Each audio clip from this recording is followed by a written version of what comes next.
ഏവർക്കും ഇന്നത്തെ കോക്ടെയിൽ കാഴ്ചകളിലേക്ക് സാദരം സ്വാഗതം.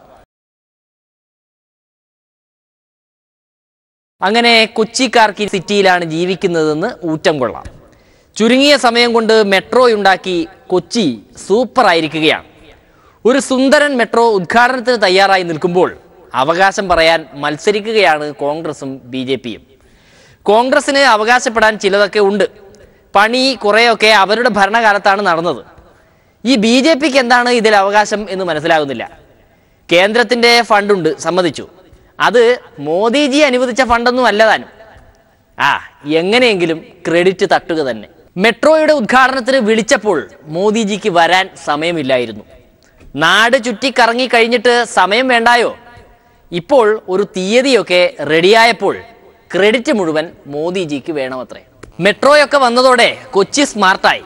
പക്ഷേ ശില്പി ശ്രീധരൻ സാറിന് കൊച്ചിക്കാരോടായി ചിലത് പറയാനുണ്ട്.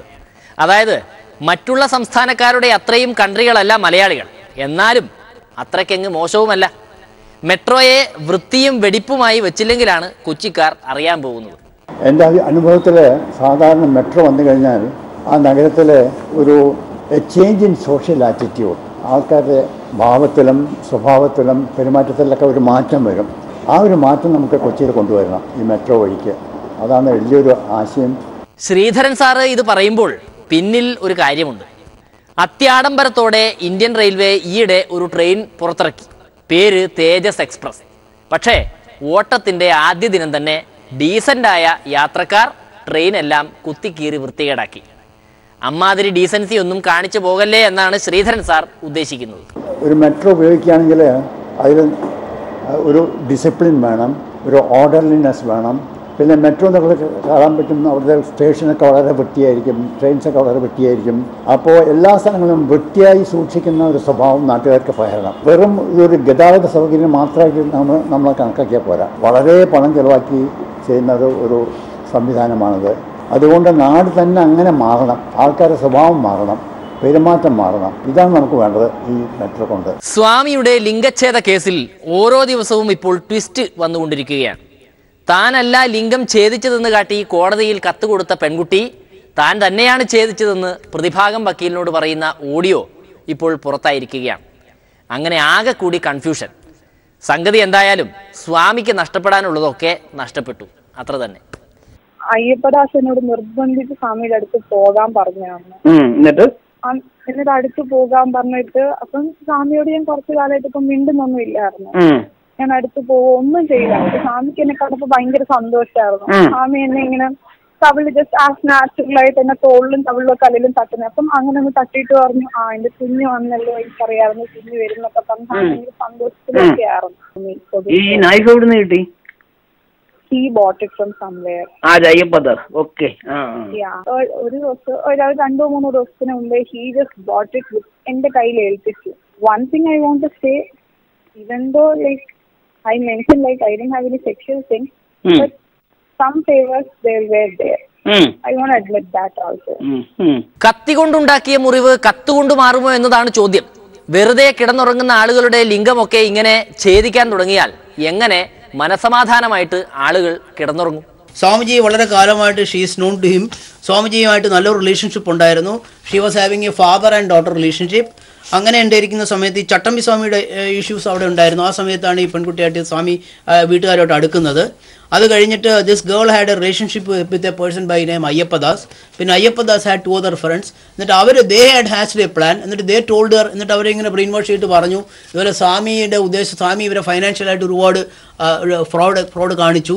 അപ്പോൾ അതുകൊണ്ട് we must take a revenge എന്നൊക്കെ പറഞ്ഞു. ദെൻ അയ്യപ്പദാസ് ഒരു കത്തി എന്തോ കൊടുത്തിട്ട് on the date of the incident she had gone inside the room of the Swamiji.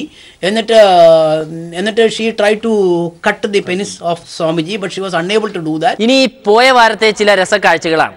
കുമ്മനഞ്ചിയാണ് ആദ്യം. ആഴ്ചയിൽ രാജ്ഭവനിൽ ഒന്ന് സന്ദർശിച്ചില്ലെങ്കിൽ കുമ്മനഞ്ചിക്കും സംഘത്തിനും ഒരു സുഖവുമില്ല. രാജ്ഭവനിലെ ചായയുടെ രുചി കുമ്മനഞ്ചിക്ക് അത്രയ്ക്കങ്ങ് പിടിച്ചു എന്നാണ് തോന്നുന്നത്. തങ്ങൾക്കും തങ്ങളുടെ പാർട്ടിക്കും ജീവിക്കാൻ ഒരു നിർവാഹവുമില്ല എന്ന് പരാതിയും പരിവട്ടവും പറയാനാണത്രേ ഓരോ വട്ടവും കുമ്മനഞ്ചി ഗവർണറെ കാണാൻ പോകുന്നത്. കഴിഞ്ഞ ആഴ്ചയിലും പോയി അങ്ങനെ ഗവർണറെ മുഖതാവിൽ കണ്ട് സങ്കടം ബോധിപ്പിക്കാൻ. ബഹുമാനപ്പെട്ട കേരള ഗവർണറെ ഇന്ന് ഭാരതീയ ജനതാ പാർട്ടിയുടെയും ഭാരതീയ മസ്ദൂർ സംഘത്തിൻ്റെയും സംസ്ഥാന നേതാക്കന്മാർ സന്ദർശിച്ച് കേരളത്തിൽ സമീപകാലത്തുണ്ടായ രാഷ്ട്രീയ അതിക്രമങ്ങളും അക്രമ പ്രവർത്തനങ്ങളും ശ്രദ്ധയിൽപ്പെടുത്തുകയുണ്ടായി. സമാധാനത്തിന്റെ ഈ വെള്ളരിപ്രാവുകളെ സൽക്കരിച്ച് ഗവർണർക്ക് മതിയായി. ഇപ്പോൾ കുമ്മനംജിയും സംഘവും കാണാൻ വരുന്നു എന്നറിയുമ്പോൾ തന്നെ ഗവർണർ മുങ്ങി നടക്കാനുള്ള പരിപാടിയാണ് നോക്കുന്നത്. എപ്പോഴും ഇങ്ങനെ തമ്മിൽ കണ്ടിട്ട് എന്ത് പറയാനാണ്? ഗവർണറെ അല്ലാതെ മറ്റാരെയും സമീപിക്കാൻ BJPക്കും RSSനും നേതൃത്വത്തിന് ഇല്ലാത്തത് കൊണ്ട് തന്നെയാണ്. മറ്റൊരു മാർഗവുമില്ല. അദ്ദേഹത്തെ തന്നെ സമീപിക്കേണ്ടി വരും. അദ്ദേഹം കാര്യങ്ങൾ മനസ്സിലാക്കണം.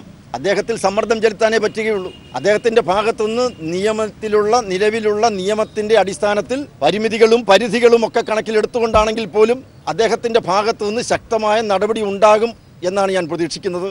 അദ്ദേഹം ആ ഉറപ്പ് നൽകിയിട്ടുണ്ട്. ഒരു ഗതിയും പരഗതിയും ഇല്ലാത്തത് കൊണ്ടാണ് കുമ്മനംജിക്ക് ഇങ്ങനെ ഇടയ്ക്കിടയ്ക്ക് ഗവർണറെ കണ്ട് കണ്ണീരൊലിപ്പിക്കേണ്ടി വരുന്നത്. അത്രയ്ക്ക് കഷ്ടപ്പാടാണ് കുമ്മനംജിയുടെ പാർട്ടിയുടെ കാര്യങ്ങൾ. വെറുതെ നടന്നു പോകുന്ന പഞ്ചപാവങ്ങളായ BJPക്കാരെ പോലും ദുഷ്ടശക്തികൾ ആക്രമിച്ച് വേദനിപ്പിച്ചു കളയും. ഗവർണറോടല്ലാതെ ആരോട് പറയാൻ സങ്കടം? ഭാരതീയ ജനതാ പാർട്ടിയുടെ പ്രവർത്തകർക്ക്, RSS പ്രവർത്തകർക്ക് കേരളത്തിൽ ഒരിടത്തും ജീവിക്കാൻ വയ്യാത്തൊരു സ്ഥിതിവിശേഷം, സ്വതന്ത്രമായി സംഘടനാ പ്രവർത്തനം നടത്താൻ വയ്യാത്ത അന്തരീക്ഷം. അപ്പൊ രാംദാസ് മലനേരിയെ കൊല്ലാൻ വേണ്ടി ബോംബെറിയാം, VK സജീവനെ കൊല്ലാൻ വേണ്ടി ബോംബെറിയാം. CPMന്റെ ഓഫീസിലേക്ക് ഒരു ബോംബെറിഞ്ഞപ്പോൾ CPMന്റെ നേതാവ്, ജില്ലാ സെക്രട്ടറി അത് മോഹനെ വധിക്കാൻ വേണ്ടി എറിഞ്ഞതാണ് എന്ന് മാത്രം മുഖ്യമന്ത്രി പറയുന്നതിന്റെ ശരിക്കും കുമ്മനംജിയുടെ പാർട്ടിയുടെ ലക്ഷ്യം എന്താണെന്ന് നമ്മൾ ആരും മനസ്സിലാക്കാതെയാണ് ആ പാവങ്ങളെ കുറ്റപ്പെടുത്തുന്നത്. നാടിനു വേണ്ടി ആ പാവങ്ങൾ എന്തൊക്കെ ത്യാഗങ്ങളാണ് സഹിക്കുന്നതെന്ന് എന്താണ് ആരും മനസ്സിലാക്കാത്തത്? ഭാരതീയ ജനതാ പാർട്ടിയുടെയും BMSന്റെയും ലക്ഷ്യം ഈ നാടിനെ രക്ഷിക്കുക എന്നുള്ളതാണ്. ഈ നാട്ടിലെ ജനങ്ങളെ രക്ഷിക്കുക എന്നുള്ളതാണ്. എന്ത് കഷ്ടപ്പാടുകളും സഹിക്കും. വീടിന്റെ നേരെ ബോംബെറിയിട്ട് നമ്മുടെ സഹോദരങ്ങളെ കൊന്നു എന്നുള്ളത് കൊണ്ട് ഒന്നും പിൻവാങ്ങാൻ പോകുന്നില്ല. കാരണം നമുക്ക് വലുത് നാടാണ്. നിങ്ങൾ കുമ്മനംജിയെയും പാർട്ടിയെയും ഇങ്ങനെ കുരിശിൽ തറച്ചോളൂ. എല്ലാം സഹിക്കാനുള്ള നെല്ലിപ്പലകയും വെച്ചിട്ടാണ് അവർ പ്രവർത്തിക്കുന്നത്. ദാ കുമ്മനംജി പറയുന്ന ഈ കഥ കേട്ടാൽ മനസ്സിലാകും. ഒരു സന്യാസിയുടെ കഥ ഒരിക്കൽ ചിന്മയാനന്ദ സ്വാമിജി പറയുകയുണ്ടായി. കാശിയിൽ 2 സന്യാസിമാർ ഗംഗയുടെ തീരത്തിരുന്നു കൊണ്ട് അവർ ജപിക്കാൻ വേണ്ടി തയ്യാറായപ്പോൾ ഒരു തേള് വന്ന് വെള്ളത്തിൽ വീണു. ആ തേളിനെ ഒരു സന്യാസി കയ്യിലെടുത്ത് രക്ഷിച്ചു. ആ തേള് അദ്ദേഹത്തിന്റെ കയ്യിൽ ആഞ്ഞു കുത്തി. വേദന കൊണ്ട് അദ്ദേഹം പുളഞ്ഞു. പക്ഷേ തേളിനെ അദ്ദേഹം രക്ഷിച്ചു. വീണ്ടും ആ തേള് വെള്ളത്തിലേക്ക് വീണു. ആ സന്യാസി ശ്രേഷ്ഠൻ ആ തേളിനെ കയ്യിലെടുത്ത് രക്ഷിച്ച് വീണ്ടും കരയ്ക്കെത്തിച്ചു. തൊട്ടടുത്ത് നിന്ന് സന്യാസി ചോദിച്ചു, നിങ്ങൾ രക്ഷിക്കും തോറും നിങ്ങളെ കുത്തുകയല്ലേ, പിന്നെ എന്തിനാ വീണ്ടും രക്ഷിക്കുന്നത് എന്തിനാണ്? അദ്ദേഹം പറഞ്ഞു, കുത്തുക എന്ന് പറയുന്നത് അതിന്റെ സഹജമായ സ്വഭാവമാണ്. എന്റെ സഹജമായ സ്വഭാവം അതിനെ രക്ഷിക്കുക എന്നുള്ളതാണ്. അതാണ് രണ്ടും തമ്മിലുള്ള വ്യത്യാസം. ശശി തരൂർജിക്ക് മോദിജിയോടുള്ള സ്നേഹമൊക്കെ ഇല്ലാതായി എന്നാണ് തോന്നുന്നത്. അധികാരമേറ്റ നാൾ മുതൽ മോദി ഭക്തനായിരുന്ന തരൂർജിക്ക് ഇപ്പോൾ എള്ളേത് പുണ്ണാക്കേത് എന്ന് ബോധ്യമായിരിക്കുന്നു. മോദിജിയുടെ 3 വർഷത്തെ ഭരണക്കോട്ടം എണ്ണി പറഞ്ഞ് കലിപ്പ് തീർക്കാൻ ഒരു വാർത്താ സമ്മേളനം തന്നെ വിളിച്ചിരുന്നു തരൂർജി. മന്ത്രിയായ അന്നു മുതൽ മോദിജിയെ വാനോളം പുകഴ്ത്തിയിരുന്ന ശശി തരൂർജിക്ക് ഇതെന്താണ് പറ്റിയതെന്ന് മനസ്സിലാവുന്നില്ല. 3 വർഷം എടുത്തോ തരൂർജി ബോധം വരാൻ? ഇന്ത്യൻ എക്കോണമിക്ക് മോദിജി ഉണ്ടാക്കിയ പഞ്ചർ എണ്ണി വിശദീകരിക്കുകയാണ് തരൂർജി. ഇന്നത്തെ വിഷയം ഞങ്ങൾക്ക് നമ്മളുടെ എക്കോണമിയാണ്. നിങ്ങൾക്കറിയാം, കുറേ സംസാരമുണ്ട് നോൺ പെർഫോമിംഗ് ആസറ്റ്സ്. എല്ലാ ബാങ്കുകൾക്കും NPA, നോൺ പെർഫോമിംഗ് ആസറ്റ്. ഞങ്ങൾ പറയുന്നത് NDA ഇസ് ദി NPA. ശരിക്കും ഈ രാജ്യത്തിൻ്റെ നോൺ പെർഫോമിംഗ് ആസറ്റ് ആണെന്നും കൂടി സംശയമാണ്. ആസറ്റായിട്ട് ഞങ്ങൾ കാണുന്നില്ല. 3 വർഷം കണ്ട ഡിസപ്പോയിൻമെന്റിനെ കുറിച്ചാണെന്ന് സംസാരിക്കുന്നത്. പിന്നെ മോദിജി ഇലക്ഷൻ ജയിക്കുന്ന സമയത്ത് ഭാരതത്തെ ഈസ് ഓഫ് ഡൂയിങ് ബിസിനസ് മുന്നോട്ട് കൊണ്ടുപോകാൻ പറഞ്ഞു. എനിക്കിപ്പോൾ കൂടി ഓർമ്മയുണ്ട് അദ്ദേഹത്തിൻ്റെ പ്രധാനമന്ത്രി ആയ ഉടനെ ഒരു പ്രസംഗം, എന്തുകൊണ്ടാണ് ഭാരതത്തിൽ ഒരു കട തുറക്കാൻ 200 സ്റ്റെപ്പ് ആവശ്യമുള്ളത്, അമേരിക്കയിൽ 6 ആവശ്യമുള്ളൂ പറഞ്ഞു. അദ്ദേഹം പ്രസംഗിച്ചു, എല്ലാ പത്രത്തിലും പേജ് 1 വന്നു. 3 വർഷം കഴിഞ്ഞിട്ട് എന്താ സ്ഥിതി? ഇപ്പോഴും 200 സ്റ്റെപ്പ് ആവശ്യമുണ്ട് ഒരു ബിസിനസ് തുടങ്ങാൻ. അതിന്റെ അർത്ഥം പ്രസംഗവും പ്രഭാഷണവും മുദ്രാവാക്യങ്ങളും മാത്രമേ ചെയ്യുന്നുള്ളൂ. എന്തായാലും 3 കൊല്ലം എടുത്തിട്ടായാലും മോദിജിയെ ശരിക്കും പഠിക്കാൻ തരൂർജിക്ക് കഴിഞ്ഞല്ലോ. നന്നായി. മോദിജിയെ 4 പുകഴ്ത്തിയപ്പോൾ തിരിച്ചും ആ നന്ദി ഉണ്ടാകുമെന്ന് കരുതിയെങ്കിൽ അത് തെറ്റായിപ്പോയി എന്ന് ഇപ്പോൾ ബോധ്യമായി കാണണം. നിങ്ങൾക്കറിയാം, ഈ ഡിമോണിറ്റൈസേഷൻ നോട്ട്ബന്ദി സംഭവിച്ച ശേഷം നമ്മുടെ GDPന്റെ ശതമാനം കുറഞ്ഞിട്ടുണ്ട്. ഒരു വർഷത്തിൻ്റെ ആവറേജ് നോക്കുകയാണെങ്കിൽ 6.1%. കഴിഞ്ഞ വർഷം ഈ നോട്ട്ബന്ദി എല്ലാം തീരുമാനിക്കുന്ന മുമ്പ് 7% ആകും, അതിനെക്കാട്ട് കൂടുതലാവാൻ സാധ്യതയുണ്ടെന്നായിരുന്നു സർക്കാരിൻ്റെയും പ്രൊജക്ഷൻ, IMFിൻ്റെയും പ്രൊജക്ഷൻ. പക്ഷേ നമ്മൾ സത്യം നോക്കുമ്പോൾ 6.1%. നോട്ട് ബന്ദിയും മേക്ക് ഇൻ ഇന്ത്യയും അങ്ങനെ തരൂർജിക്ക് മോദിജിയിലുള്ള എല്ലാ പ്രതീക്ഷയും നഷ്ടപ്പെട്ടിരിക്കുന്നു. മേക്ക് ഇൻ ഇന്ത്യയെക്കുറിച്ച് നമ്മൾ കുറേ കേട്ടിട്ടുണ്ട്. ആരും അതിനെ എതിർക്കുന്നില്ല. മേക്ക് ഇൻ ഇന്ത്യ പറഞ്ഞാൽ നമ്മുടെ രാജ്യത്തിൽ മാനുഫാക്ചറിങ് ആവശ്യമുണ്ട്. മാനുഫാക്ചറിങ് വന്നു കഴിഞ്ഞാൽ കൂടുതൽ തൊഴിലുണ്ടാക്കാൻ സാധിക്കും. ഇതിലെല്ലാത്തിലും നമ്മൾ ആരും തെറ്റ് പറയുന്നില്ല. പക്ഷേ എവിടെയാണ് നമ്മൾ ഇതിൻ്റെ യാഥാർത്ഥ്യം കാണുമ്പോൾ മാർച്ച് 2017 ഇവരുടെ കഴിഞ്ഞ 2 മാസം മുമ്പ് 1.9% മാർച്ചിൽ. എല്ലാ മാസവും ചുരുങ്ങി വരുന്ന ഒരു ലാവണ്യമാണ് നമ്മൾ കാണുന്നത്. മേക്ക് ഇൻ ഇന്ത്യയുടെ സിമ്പിൾ ഒരു സിംഹമാണ്. സിംഹത്തിൻ്റെ ജോലി വലിയ ശബ്ദമുണ്ടാക്കാനും എല്ലാവരെയും ഭയപ്പെടുത്താനാണ്.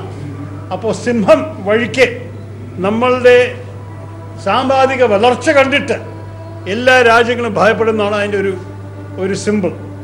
ശരിക്കും നമ്മൾ എണ്ണം നോക്കുമ്പോൾ സിംഹമല്ല, ഒരു പൂച്ചയാണ് ഈ BJP സർക്കാർ ഇറക്കിയിരിക്കുന്നത്.